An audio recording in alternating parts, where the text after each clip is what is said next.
Pay close attention to what I'm about to tell you. I had a rich old uncle. Hey, Charlotte. You're gonna go about your day just like any other day. Hey, darling. He said that when he left, all his money would be mine. What happened to your phone cord? Well, you think you're so smart. If you're trying to think stupid, I'll shoot you in the face.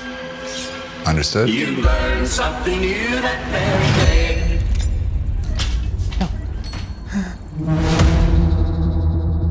You may not always like it, but it just turns out that way. Stuck here too.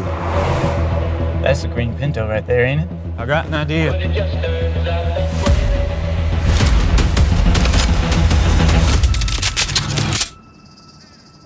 Jesus Christ, does everybody have a gun? Well, you learn something new every day. Just like Bonnie and Clyde. I want some of that money. But it just turns out that way. When you think you're so smart, you got it made.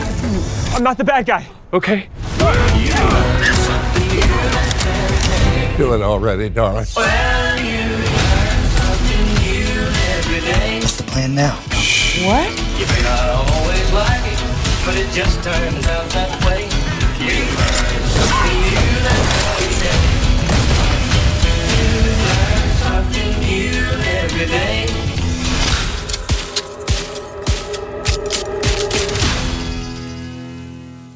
Speaking of great films, Last Stop in Yuma County, man. Tell us a little bit about the reception at Fantastic Fest. That was the world premiere, I thought, right? It was. Yeah. So how did that go for you? Man, it was incredible. I thought it was like a perfect place to premiere the movie. It sort of has that, the movie was made for a specific audience, and that audience is Fantastic Fest. So, and it's been such a long fucking ride getting here. And this has been 4.5 years of my life. This every day, the last stop in Yuma County, and so, and it's just living in my head for all those years. So it was so amazing to screen it with an audience and get that kind of reception. It was my first bigger film festival. Obviously, my first festival for a feature. It's my first feature. So, yeah, man, I want to go back every year. Just even if I don't have a movie playing there, I just want to hang out because it's my kind of people, right? Where it's just a bunch of people that love movies and want to talk about movies all day, every day. So, yeah, I had a great time. Yeah, I talk about it incessantly on this channel that we got super lucky to just attend virtually last year. But I mean, it's just having that small taste of what it was and just getting to interact with everybody on Twitter and everything and just really feel like you're slightly there. Because we always watched from afar, just seeing like all the big pundits on YouTube post their reviews, people who are actually there. And it's just like, man, that's so cool. And as aspiring filmmakers, it's like just to get a film at that festival is like, that's the goal, like of all goals. I don't need an Oscar. I just want to screen a film of mine at Fantastic Fest and be there with that audience. So that's amazing to hear that was your feature film debut. But Luke, why don't you kind of kick us into high gear here? Where do you want to start with Last Stop at Yuma County? I mean, what were some of the big standouts, takeaways from this? Would be like what, your third, fourth viewing of it now? Let's see, fourth. Yes. Oh wow! And I'll tell you, it just gets better every time. There are films where it's like, when you start a film and you're not sure if you're into it, but then there are those films that you're just like, I'm absolutely on board. You don't know what it is. It's that pacing. It's the tone. And I'll say Yuma County absolutely has that. I think, as soon as we hop into it and, we get those beautiful close-up shots of what becomes the gasoline truck, I think, which is just phenomenal. The bright red against, the desert, I thought was great. And then what really sells me is the as soon as Jim Cummings is in the diner and he sits down with Charlotte and they're just talking because he's going to do his little pitch of the knives. Yeah. I think something about that scene for me just really hits. I think the dialogue is so smart, I think, for throughout the entirety of the film. I have to ask a couple script writing questions. I just have Totally, to. go for it. Yeah. There's because I did watch a couple of your interviews from Fantastic Fest, and you said it really the idea started with a location, and you kind of wanted to see what you could come up with. Now, is that when you're writing? Is that something where that's how it always starts off for you? Is like a particular location, or was Yuma County just kind of that uniqueness where it's like this is a vibrant setting, I have to build around this because it has such a lived-in feel where it's like, well, I'll let you answer that, and then I have another question. Yeah, I mean, so my first 2 short films I wrote based on a location because it was just, a friend's desert house or a friend's cabin up in the woods, and, it was free and we didn't have any money. So, and the same goes with this. It was like, I was kind of looking for period-centric locations near LA and stumbled upon Four Aces, and, we knew we weren't going to have a lot of money. So in this case, it was very much, okay, I need to write something pretty contained to one room. But the stuff that I've written after, I have not written based on a specific location. But with that said, I sort of always have my producer's hat on a little bit when I'm writing. I kind of sometimes I'm reading scripts and I'm like, oh, this is not somebody who's at all thinking about logistics. There's like 50 something locations and the room doesn't really make sense, and so I'm constantly thinking about is this practical? Can I shoot this on an indie low budget? Can I do this myself, kind of thing. So with that in mind, even when I'm not writing to a specific location, I'm still kind of searching around and being like, does this place exist? And if there's multiple locations, does it exist in the same town to where we can logistically make this thing happen? And we're not just doing massive company moves. I shouldn't think that way, but I should just write the best story, but I kind of am always thinking like that. And, looking at it, when you had mentioned, when I had heard you talk about, you kind of built the script around the location, it kind of surprised me because sometimes there are very few films, I think, when you're stuck in a primary location where sometimes it has that tendency to feel forced, where it's like, oh, we're really trying to make the most out of our setting. But then there are those handful of films that it just feels organic. It feels like, wait, we've been in this diner for how long? Because, we're kind of moving. Was that something that you were mindful in terms of changing that kind of setting of, we're in a booth, then we're at the front counter, just to kind of make that feel different? Because it felt so organic. Like I said, once we're in the diner for so long, I'm like, oh yeah, we haven't changed the locations, but at no point does this ever feel forced. It just feels like a natural flow for things. So was that something where you're mindful to kind of, okay, we got to change this up, or was it just kind of the natural flow of the story? It was we were definitely mindful of it. I mean, because there was a world where this movie could have felt like, a stage play, which there's nothing wrong with that. It just, we didn't want it to feel that way. So it was really it's watching Rope and Dial M for Murder and Les Silence de la Mer and even 12 Angry Men, and being like, okay, what can we, what works, what doesn't work? And especially with 12 Angry Men, that first shot, when they're in the room, it's like a 10-minute shot. It's incredible. And it really relies on blocking and organically moving the camera around the room. And so I knew to make it interesting, it was about committing to these long takes, about committing to these 2 shots and not just getting a bunch of, boring singles. How can we maneuver the camera around to make everything feel interesting? So the audience kind of, you do forget that you've been in the same room for an hour. So we were mindful of it, but it's kind of hard to think back that long ago. And, it was really just about, for each scene in the movie, where was the best place to put the camera to evoke a certain emotion within that scene. And luckily my cinematographer, he's one of my best friends. We've shot everything together. He's done all my short films, music videos, everything. So he's down to put in the time. We will sit there and talk about a single shot for 8 hours. But we use shot designers. So we draw overheads of every single shot, and we were going to the location and we were photo boarding whenever they didn't have a production going on. But we just did as much prep as we possibly could and kind of continue to try and get it as close to perfect as we could, or and yeah.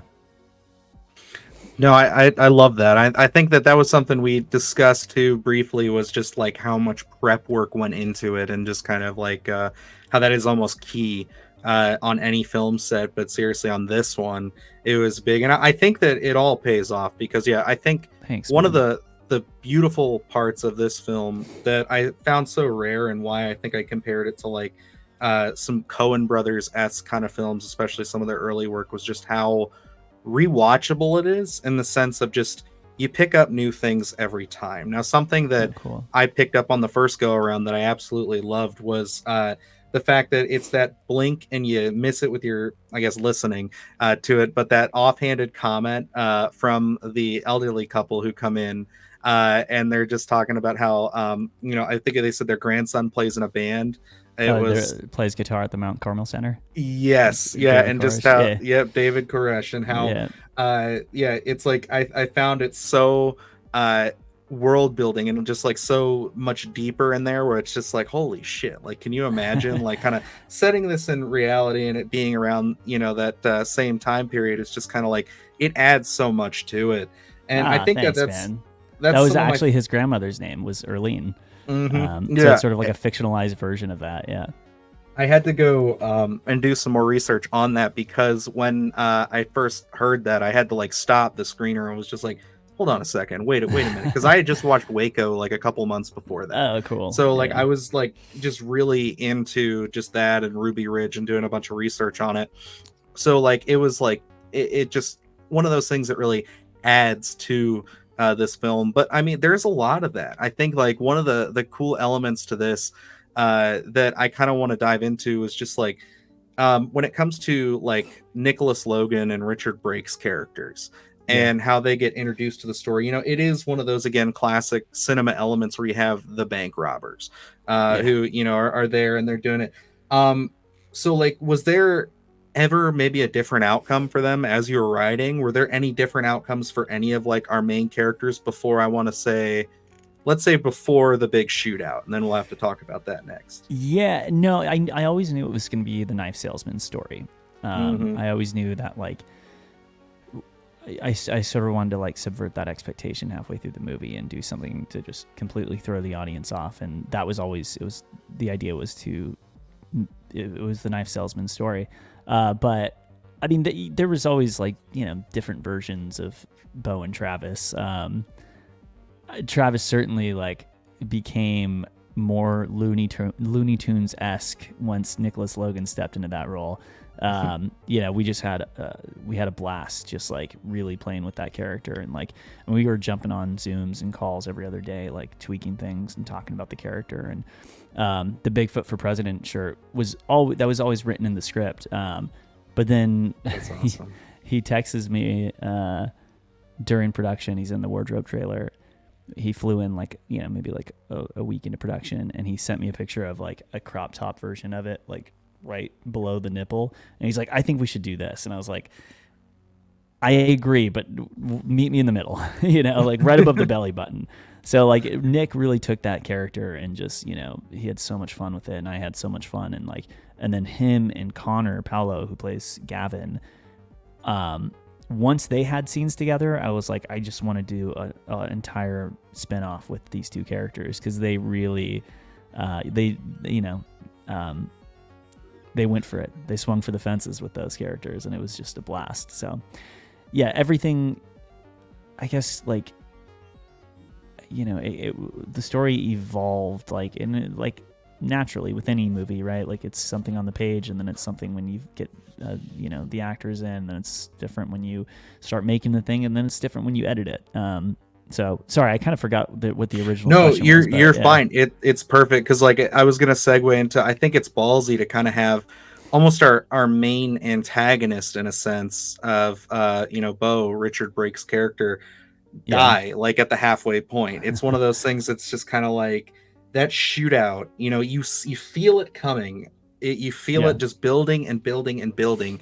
And then it happens. And, one of the things that blew my mind about that, too, was that Charlotte also dies. And, that's just, I didn't expect that. You subvert these expectations but not in like, the way that's going to make people angry. I think it just adds a whole nother layer to this story. And that's something that like my wife has not seen the film yet. We were supposed to sit down and watch the screener together, but timing didn't work yet. So she's going to watch it this weekend with me. Cool. And I'm so curious to see what her reaction is. Cause like, she's so like not a cinema person when it comes to that. She just lets stories run. Yeah. And so like, I'm so curious to see what her reaction's going to be like to that. And so I guess too. Please let me know. I'll text you and I'll let you know. But like, it's one of those things where when you were kind of teeing that up, when you were kind of getting ready for that shootout, you say you kind of knew everything that was going to happen as you were writing, but like, was it something where you were like, maybe I keep Charlotte alive, maybe we keep Beau alive, or was it like, no, I'm literally going to like just get rid of basically a majority of the cast, and then we're going to let the story continue from here? Because I know you say it's the knife salesman story, it very much is. But it's like, it is such a shock to me just how many characters we lose at that point in time. Yeah, I mean, at one point, I think there was a version where Charlotte kind of came up, like just gassed, like shot up, and like he, the knife salesman has some final words with her, and then she dies. But it just felt very melodramatic. I think that was in a really early draft, and it was just like, no, man, just fucking, just go for it. Yeah. Yeah. And then, speaking of this, like, there was a version, if we had more time, that I was going to have a post-credit sequence with Barbara Crampton choking on a sandwich at the end. I thought it would be so funny, and we just had no time. And then, like, I had another post-credit sequence where, like, Gavin, like, dropped his gun and just shot himself in the face.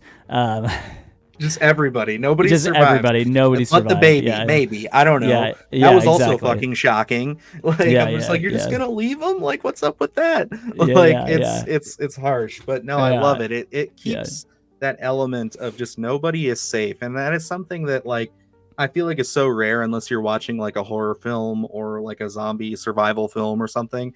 So it's like something that I'm so excited to hear what people's reactions are gonna be. Because the few people that I've spoken with who've seen this already, who were at Fantastic Fest, we all have that same guttural reaction to it of just like, I can't believe, like, every time the film you think it's going to zig, it zags. And it's just one of those things that always keeps it moving for me. But Luke, I'll let you follow up with there. What were some of your favorite moments that you want to talk to Francis about? Oh, well, I was going to ask about the shootout.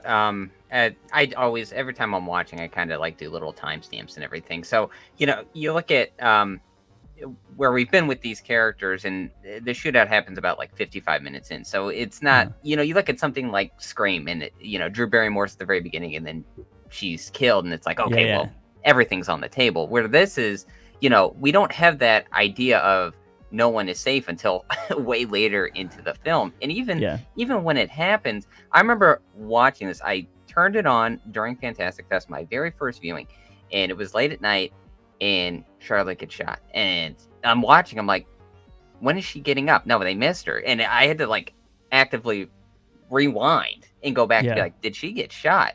In those things where the dialogue is so razor sharp in this. And, thank you. No, thank you for this is, again, it's going to sound like I'm just, No, man, it's we're seriously just praising you this whole conversation. That's amazing, man. You guys are like, the sweetest. Thank you. And that's the thing is like the dialogue is so razor sharp, and it's when you're writing and you're like, that's a good line of dialogue. You can kind of praise yourself a little bit, but like when you're into the pacing of where this is almost on paper, this almost looks like no dialogue, where it's like action shot after action shot. Was that something you started second guessing yourself, where it's like, should I be doing this, or is this really going to work when we get to actually filming this and having that visual? Because like Dylan said, it's a ballsy move to have all these characters pass away, and we don't even get to catch our breath. It's not like we don't get ceremony. We do it eventually with Charlotte, but it's all just like boom, boom, boom, boom. We can't catch our breath. Was that just an active choice for you? I think that's just sort of like my go-to when I'm writing. I have a full feature-length script with like a couple lines of dialogue. Like if I can show something visually and not have any exposition, like I'm gonna do that. Like I just wrote another like cold open for a thing, and there's not a single word of dialogue. And it's I think, like I said, yeah, I mean this is it's a visual medium, right? And if you can show something visually without explaining it, that's what I would choose to do. And with the shootout, like, you know, there's that obviously like that big slow motion lead up with the Roy Orbison track, and I think it was like one of those things where I wanted to do the opposite of what we're so used to seeing, and which is like, you know, after the Matrix, it's like these slow motion bullet time sequences which is fucking awesome. Like Matrix rips, but I wanted to really show a shootout in real time. I was like, try and do as little. I think the whole shootout's like 4-5 shots maybe, and it happens under 10 seconds, and that's what I wanted it to feel like. I wanted it to feel visceral and real. But the lead up to that, you know, have this sort of like operatic moment leading up to this like really jarring piece. And just going into probably one of my favorite scenes is immediately after where we get the vital decision from our knife salesman, Jim Cummings. Yeah. You know, deciding on what he's going to do. And at that point in time, again, there's no dialogue. It's just him making questionable choice after questionable choice. And, you know, that's where the music for me really kicks off. You have just a great score behind him while he's like doing all this stuff in terms of, you know, getting the money out and stuff. For me, I think that scene, I'm already sold on the film, but that is such a turning point in the film because it almost kicks off a completely different chapter because we're moving out of the diner. Can you just talk about, you know, that? Was that always in your head? Or was that like, this is about, you know, I guess, chasing the American dream, greed, whatever you want to call it. Yeah. And we were going to always get to that moment of our knife salesman making that decision? Or was that just kind of, again, you're writing, not necessarily sure where you're going, and then it's like, okay, this is what works here for the story? I want to cut in real quick because I want to say the film gets very dark at that point too, because it like you're on the side of our knife salesman with Jim Cummings and everything, which I love that he's just known as the knife salesman and everything. But like, I love that. And then it's like, it just gets progressively more dark and deprived as he makes that decision. It makes it feel very faded. Well, I just want to cut a film in noir. Yeah. It's like right. That sort of moral compass. And so that was always the idea, was to, you know, put the knife salesman in this predicament. And Jim and I talked about it almost like you're on a game show, and it's all these signs from the universe telling you, you know, pointing to make the wrong decision, and you follow through with it. It's like, you know, it's only because he really sees that dollar bill framed by the phone, right? And that's what sort of triggers that. But yeah, I mean, I always wanted that, the movie to lead up to that big point, and it was always going to be a big oneer. Like, you know, I'm always writing to direct, so I always have like, I'm writing with visuals in mind. So it was always like, and then the camera drifts off and we're looking at the road. Like that was from the very beginning, that was sort of the pitch. And God, that shot took so long. And Jim is incredible in it. But yeah, so sorry, reiterate the question, because I don't think I answered it. I just asked, I think you did answer it, of, you know, if that idea of our knife salesman making that decision was kind of the building block of the rest of the script, kind of working up to that point. Yeah, it was really just about him hanging up the phone, and then that turn where he looks at the road, and then it was just like, you almost like, we talked about like this sort of dark shadow almost like looming over the knife salesman as he turns towards the car, and like that's, you know, there's no turning back. And then it, you know, as for where the story goes from there, it's just more and more, well, there's definitely no coming back from this one, and there's definitely no coming back from this one. So you know, you kind of just stacked that on. And from those audio points, Dylan, I'll let you have it in 1 second. I just wanted to you're good things because it's like where my heart drops twice, because first it's the honk, because then we realize that someone's there after he's already made his decision, and then it's the baby crying. And those two things are just like, they're like 5 minutes apart, and it's just like, oh my gosh. Very rarely does a film make my heart sink. It never makes it sink twice like that, like in a row. It's just absolutely phenomenal. Thanks, man. It's crazy. You know, we have that big shootout, and like, I think when screening this with an audience, we always get a bigger reaction when the mom gets shot. That gets a huge so reaction. abrupt. It's so abrupt, and that's what I learned a lot about, like, timing with that sequence. I'm like, why does this work? And it's really just like, you know, it's tension, and then release. Oh, okay, we're gonna be fine. There's no bullets, and then, bam. And it's worked every time with an audience. It's really, really fun. It's also really fucked up, but you know, it's dark. It's a movie. yeah. And it's like, I know we're about to run out of time here, but like, we're good, man. Yeah. That for me was just one of those moments where it's just like, I was already, like Lucas said many times, you're already kind of sucked into the film at that point, but that's when I was like, holy crap, this thing just completely switched. And I love how it ends too. I mean, like, thank you. you really finally get almost this confrontation where it's like, throughout the whole film, you're kind of waiting for Charlie to, you know, get there. And once Charlotte dies, that's another thing that's in my mind constantly. I'm like, well, what is Charlie going to do? He's kind of been blowing off his wife this whole time and stuff. Like, how horrible would you feel like if that happened and stuff like that? And then, you know, like it finally gets to that point where, you know, he's, you know, he gets there, he's figuring everything out, he's putting the pieces together, he starts chasing our knife salesman. And it comes back to the truck, and you have the final moments, and which, again, I love it. I love the money flying everywhere, all that. It just feels like so much. It's like a Western. It's like a noir. It's like all these different genre pieces, all these old cinema tropes that just kind of like, you're able to reinvent them in a way for me that just makes this film feel so fresh, even on multiple rewatches. Man. Yeah. Like, I mean, again, we're really praising you here, and I know our audience No, is gonna thank rip us you, up dude. for that. But like, it's so good, dude. Yeah, I mean, look, I love movies, right? Like, I watch multiple movies every night, and like, it's sort of inevitable that some of that stuff is going to seep into your writing. Like, I just rewatched Stanley Kubrick's The Killing last week, and then, you know, the last shot, the last sequence, the money flying all over the airport. I was like, yep, there it is. It just like, subconsciously comes out. Exactly. Yeah. Obviously there's some very on the nose references, like, you know, there's the whole sequence talking about Rafifi and obviously Badlands, and like, but yeah, you know, I love movies, like I said, so some of that stuff is just going to come out. And yeah, and then the last shot, the bird, which which almost didn't happen because it was so windy outside, but luckily we got it. Hell yeah. The last little piece of that question I was going to ask was, so with this kind of setup with the truck, was that what, did you sit down and was that the first thing you wrote, or did that come later, that reincorporation? Was there ever a different idea with it?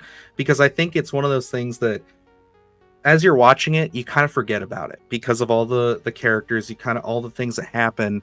And when it comes back to it, it's this, that poetry aspect that you get. Like George Lucas has always said, like, it's poetry, it rhymes. Kind of you want to have those like, mirroring first and last shots. Yeah. Exactly. And it's just like, it's so, it's one of my favorite things because it just like, you don't know what to make of it at first. Like, why are we seeing this? Like, what story unfolds at this point? And then you find out that's a different story. Like that just happened, and now a whole other story took us here, and we're just somehow winding up at this moment. Like, was that always a part of it?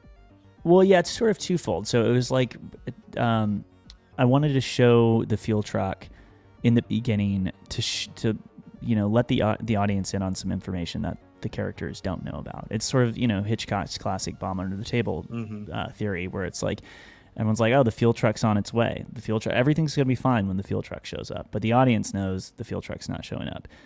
I say that, a lot of people miss that, though, in the beginning, and then they catch it on the second viewing. But, like, it's there in plain sight. Like, that is the fuel truck, you know. But, so most of my writing, like, takes, I think we talked about this already, but, like, it's all in my head, you know. And then I just pace around in circles, and I write in my head. And then when I have the whole outline, I go and I lock myself in my office and bang out a script. But yeah, I remember, like, so that the fuel truck thing was always there, and I remember, I was like, where does the knife salesman go? He drives off. Like, where's the finale? And I remember exactly where I was when I was like, the fuel truck, you know, and then it just, and then I got really excited and I was like, I have to blow up a fuel truck and that's going to be really expensive, but it's going to be cool. You know? It's going to be great. Yeah. So. And I love it. It's the perfect ending, in my opinion, to that story. It bookends it beautifully. Luke, anything last couple of seconds here, and then we'll let you obviously say your piece on the film for our audience, and then we'll wrap it up. Sorry. Cool. I was just curious, you know, because you have so many characters here. When you're kind of constructing them, and you know, you're finding them, you know, seeing the portrayals on screen. Who's your favorite character? Because I think there are so many great ones in here, and there's not a bad performance in the bunch. Yeah, but it's so just hard.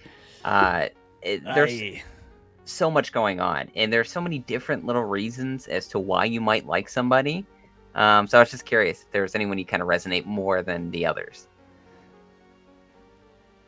I mean, I don't know. That's such a hard question to answer.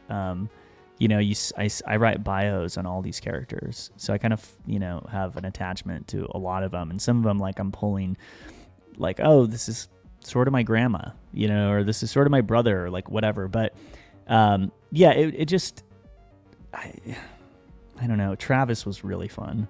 Travis was really fun to write. And then especially Nick stepping into that role was really fun. And obviously Gavin was really fun to write. You know, I'm always aiming for that sort of absurdity in writing characters. And then, yeah, once you put an actor in that role, it's so much fun.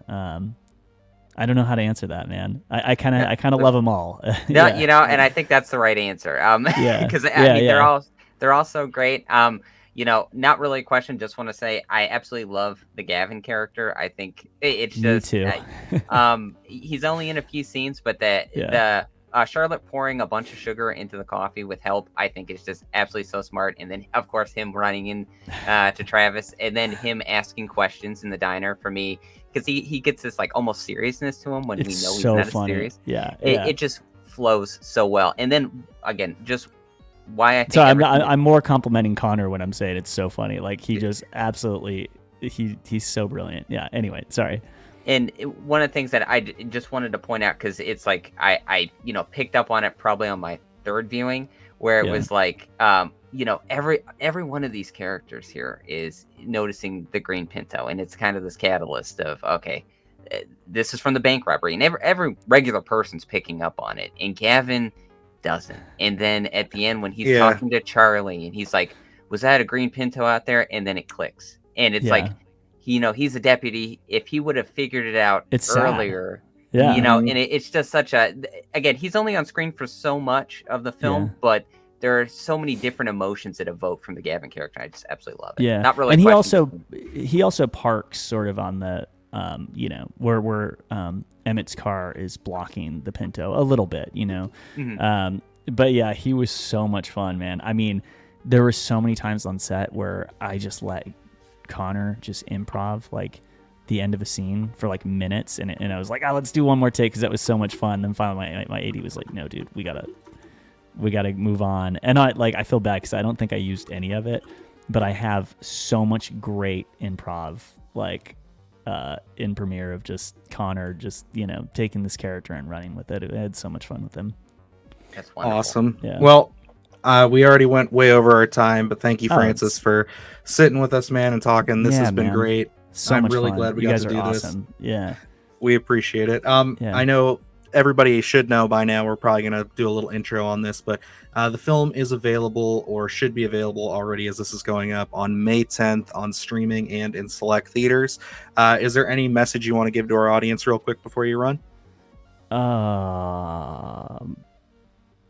Go see the movie. I hope you enjoy it. I'm on Instagram. If you have like random questions, I always want to like make myself available to help anybody out there trying to get their movie off the ground. And if there's any advice that I can offer, you know, I just went through it. So, you know, support independent films.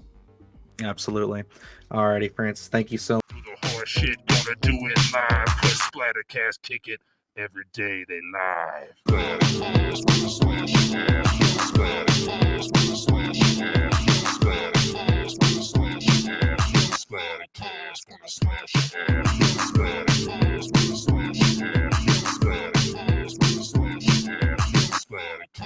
gonna smash your ass.